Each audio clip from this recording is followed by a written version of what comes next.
문재인의 남자 양정철 55세. 그는 2019년 5월 14일 민주연구원 원장에 취임했습니다. 민주연구원이라고 하는 곳은 더불어민주당의 싱크탱크 이렇게 알려져 있고, 경향신문이 보도한 바에 따르면 여당인 더불어민주당의 2020 총선의 전략 거점이다. 이런 곳입니다. 양정철 씨는 5월 21일에 취임 후 첫 공식 행사가 있었는데 이 행사에 참석하지 않았습니다. 그리고 같은 날 오후에 강남구에 있는 한정식 집에 가서 국정원장 서훈 65세 그와 4시간 동안 식사를 하고 폭탄주를 마시면서 그런 회동을 했다. 이러한 내용이 5월 27일에 언론 매체 더 팩트에서 보도를 하였습니다. 뉴스로 나왔습니다. 더 팩트의 뉴스 제목은 이렇습니다. 문의 남자 양정철, 서훈 국정원장과 한정식집 밀담. 또 이런 제목도 달려 있습니다. 여당 싱크탱크 수장과 국가정보 총책임자 4시간 독대.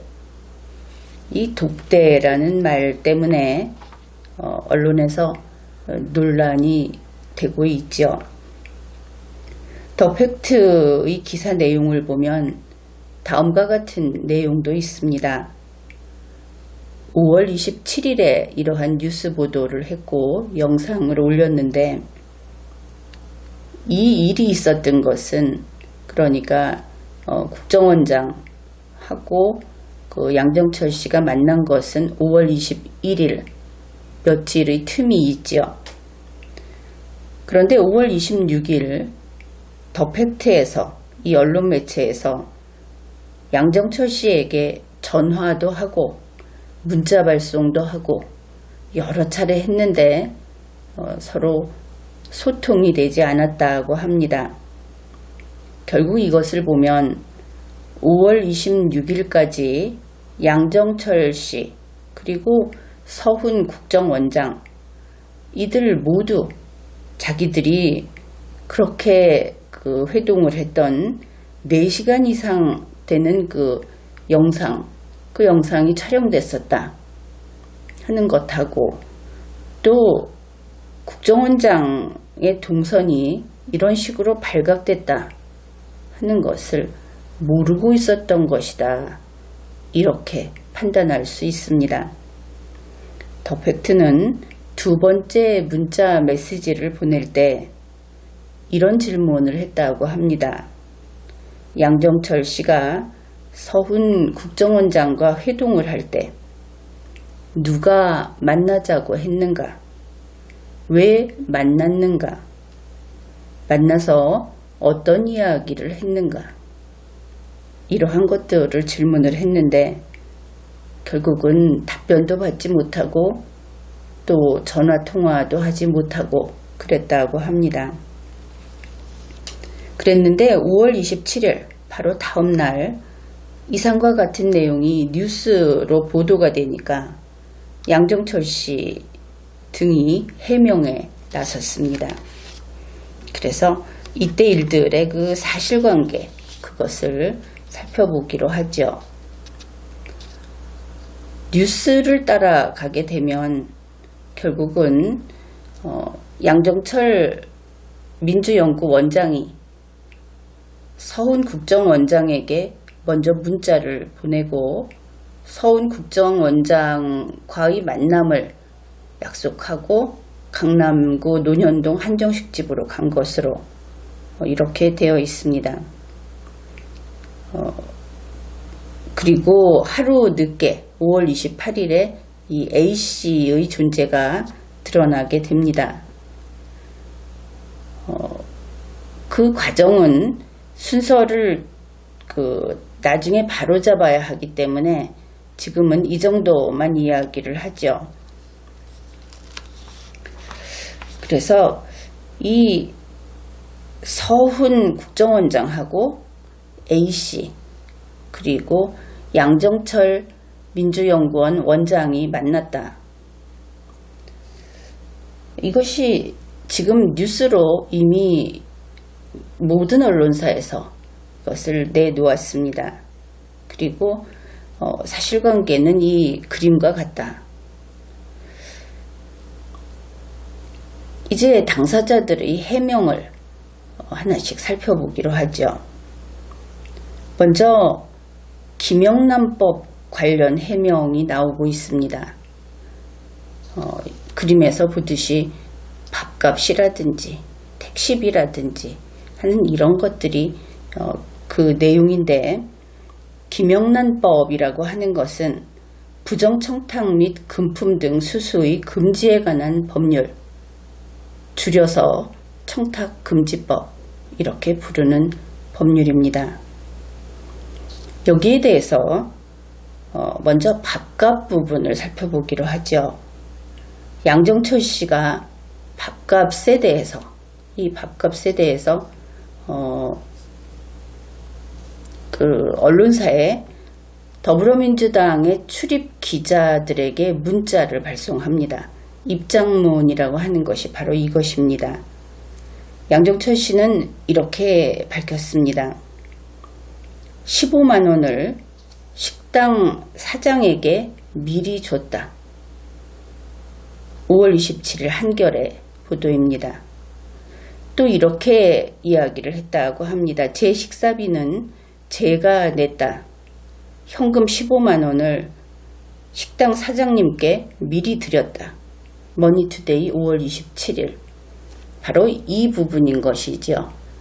양정철 민주연구원장이 강남구 논현동 한정식집에 밥값 15만원 현금을 미리 줬다. 그러면 이것을 법적으로 미리 맡겼다 이렇게 되겠죠. 왜냐하면 아직 지불해야 할 그 채무가 발생하지 않았는데 미리 돈부터 준 것이니까. 물론 이 주장은 양정철 씨의 주장입니다. 그 다음에 A씨, 이 자리에서 그 제3의 인물로 뒤늦게 나타난 A씨의 이야기입니다. A씨는 연합뉴스와 통화를 하면서 스스로 이 밥값에 대해서 밝힙니다. 밥값을 현금으로 각각 계산했다 하는 그 A씨 자신의 말인데, 정확히 그는 이렇게 이야기를 했습니다. 김영란법 때문에 저나 양정철 씨 모두 밥값을 따로 현금으로 계산했다. 그런데 여기에서 서훈 국정원장의 밥값은 어떻게 지불했는지 지금까지 이야기가 나오지 않고 있습니다. 그 다음으로 역시 돈 문제인데 이것은 택시비입니다. 마찬가지로 이 한정식집에서 이제 귀가할 때 양정철 민주연구원장은 그러니까 여의도 국회에서 이 식당으로 올 때 지하철을 타고 왔습니다. 처음부터. 그런 다음에 여기에서 택시를 불러 타고 수원의 집으로 갑니다.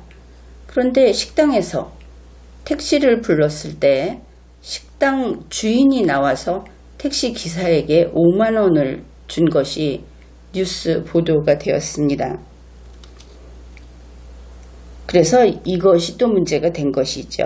양정철 씨는 문자로 내가 일반 택시를 불러달라고 했는데 사장님이 모범을 부른 게 미안하기도 하고 내가 여전히 놀고 있는 줄 알고 그중 5만 원을 택시 기사에게 내준 것이다.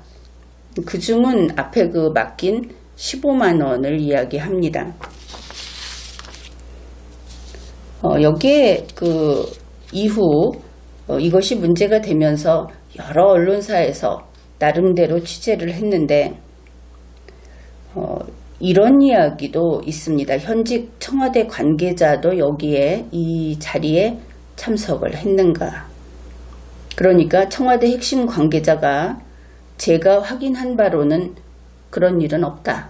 이렇게 하면서 그러나 민정수석실 등을 통한 공식 확인은 이루어지지 않았다.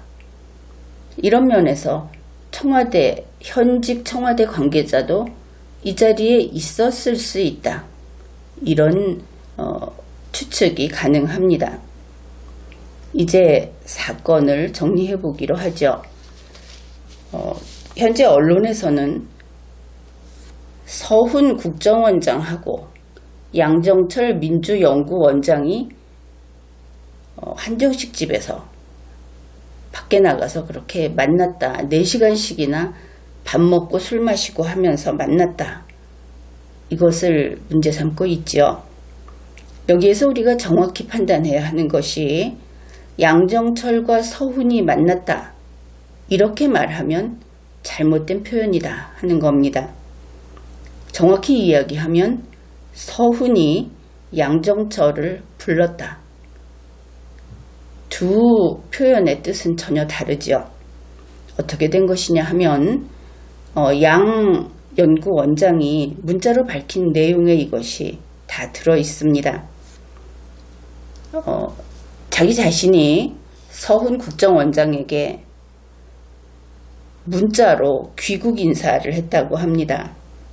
그랬더니 서훈 원장이 모임에 같이 가자.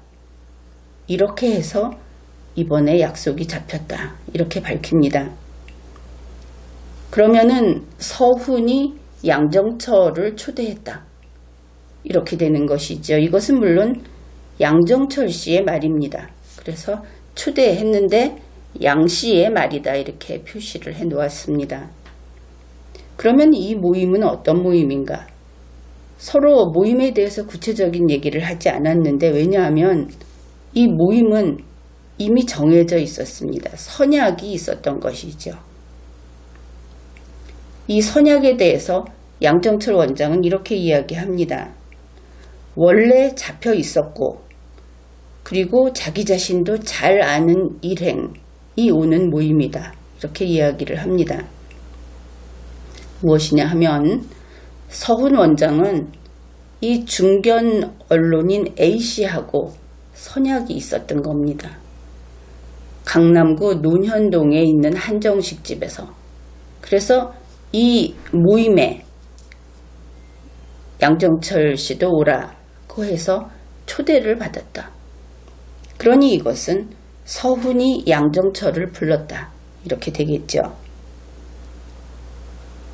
그리고 여기에 이런 내용도 나옵니다. 먼저 선약이 있었고 나중에 A씨 말로는 양정철하고 같이 만나는 거에 대해서 오케이냐 하고 서훈이 A씨에게 물었다 하는 내용도 뉴스로 나와 있습니다.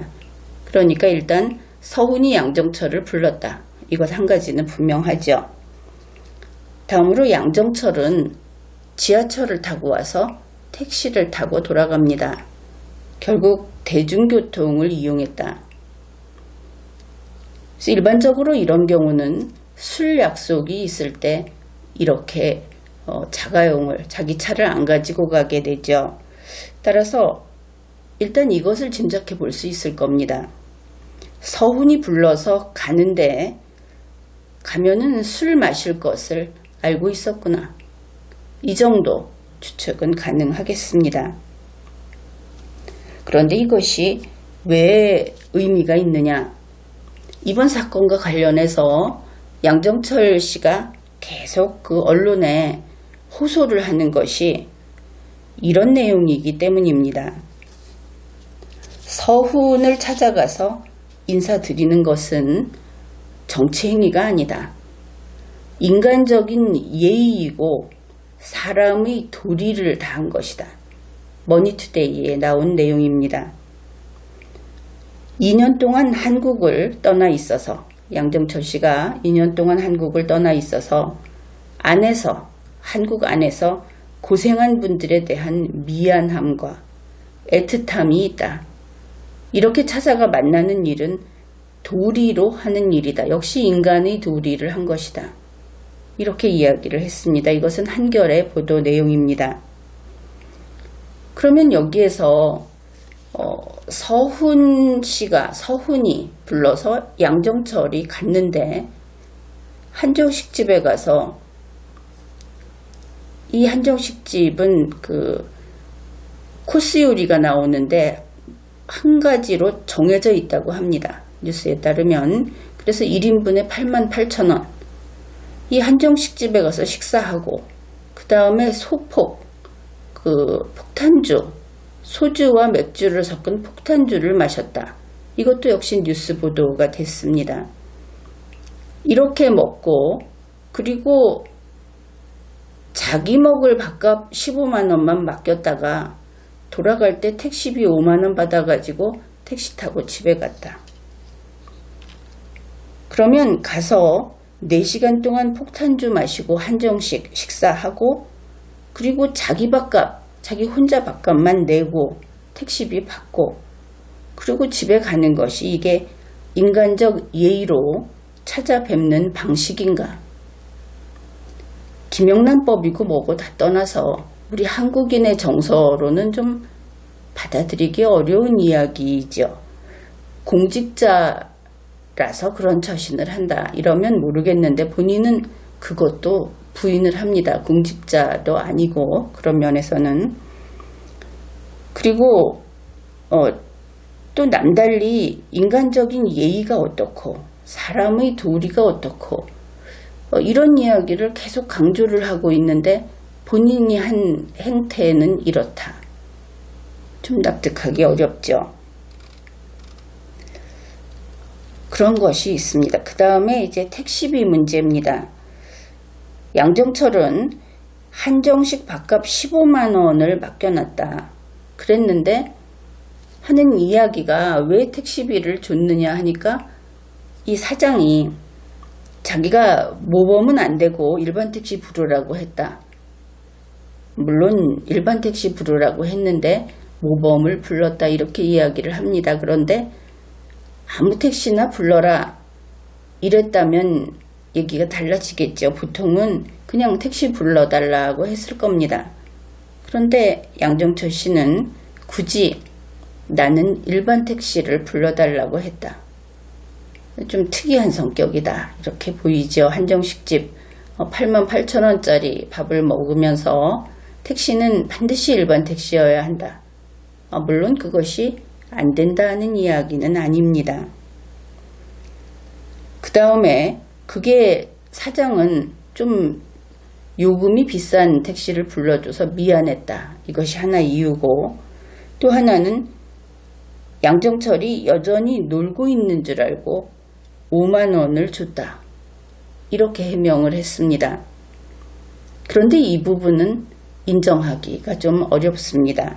왜냐하면 더 팩트에서 올려놓은 영상을 보게 되면 이 식당에서 직접 식당 사람이 이야기를 합니다. 양정철이 현재 민주연구원 원장인 것을 알고 있습니다. 그래서 여전히 놀고 있는 줄 알고 5만원을 줬다 하는 양정철의 이 해명은 참이 아니다. 거짓이다. 이렇게 평가를 할 수 있겠습니다. 그 다음에 이제 밥값 이야기를 해보죠. 밥값은 1인당 88,000원입니다. 그 다음에 소주와 맥주를 섞어서 먹는 이런 술을 마셨다. 그 A씨는 보도된 바에 따르면 중견 언론인이라고 합니다. 이 A씨는 서훈의 일행이죠. 양정철의 일행이 아닙니다. 서훈 국정원장의 일행. 그런데 이 A씨가 밥값에 대해서 이렇게 이야기를 합니다.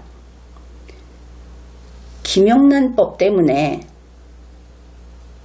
A씨 자신하고 양정철 원장이 모두 밥값을 따로 계산을 했다. 현금으로 각각 계산을 했다.